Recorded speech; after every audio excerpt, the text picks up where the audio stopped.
नमस्कार, मैं हूं आपके साथ पलक शर्मा। आइए नजर डालते हैं फटाफट खबरों की ओर।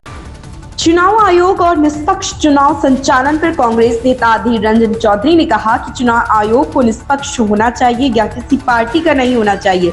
आचार संहिता लागू होते ही सत्ताधारी दल मतदाताओं को लुभाने की कोशिश करते हैं।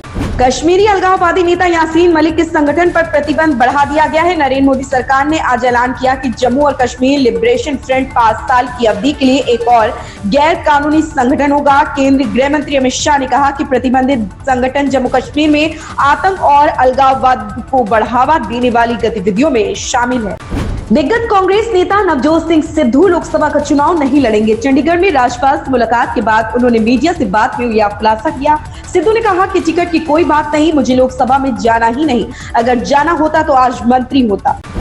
उत्तराखंड पीसीएस मुख्य परीक्षा से पहली बार मैथ से एप्टीट्यूड बाहर कर दिया गया। इससे आईआईटी व बीटेक बैकग्राउंड के छात्रों के चयन की परंपरा काफी हद तक खत्म हो जाएगी। उत्तराखंड पर आधारित 2 पेपर पैटर्न में शामिल करने से राज्य को पढ़ने समझने वाले युवाओं के लिए पीसीएस परीक्षा पास करने की यह राह आसान हो गई है।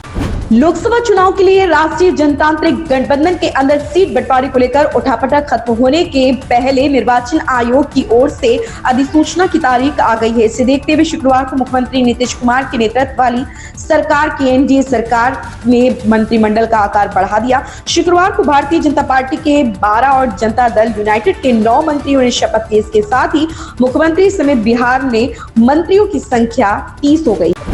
भारत में लोकसभा चुनाव की तारीखों का शनिवार को ऐलान हो जाएगा, जिसके साथ ही देश में आदर्श आचार संहिता लागू हो जाएगी। ऐसे में दोनों देशों में मुक्त व्यापार समझौते पर 14 दौरे की वार्ता के बाद रुकने का फैसला किया गया और अब लोकसभा चुनाव के बाद ही इस दिशा में कोई फैसला हो सकेगा। प्रधानमंत्री नरेंद्र मोदी ने मेरा भारत मेरा परिवार कैंपेन की शुरुआत की। प्रधानमंत्री ने सोशल मीडिया पर एक वीडियो पोस्ट किया जिसमें कैंपेन का थीम गीत जारी किया गया। आज ही चुनाव आयोग लोकसभा चुनाव की तारीखों का ऐलान करने वाला है।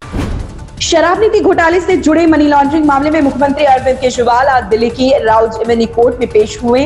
कोर्ट में केजरीवाल की जमानत अर्जी मंजूर कर ली गई। राउज एवेन्यू कोर्ट से सीएम को जमानत मिल गई। कोर्ट ने केजरीवाल की जमानत अर्जी को मंजूर करते हुए 15,000 रुपए के मुचलके और 1 लाख की सिक्योरिटी बॉन्ड पर बेल दी।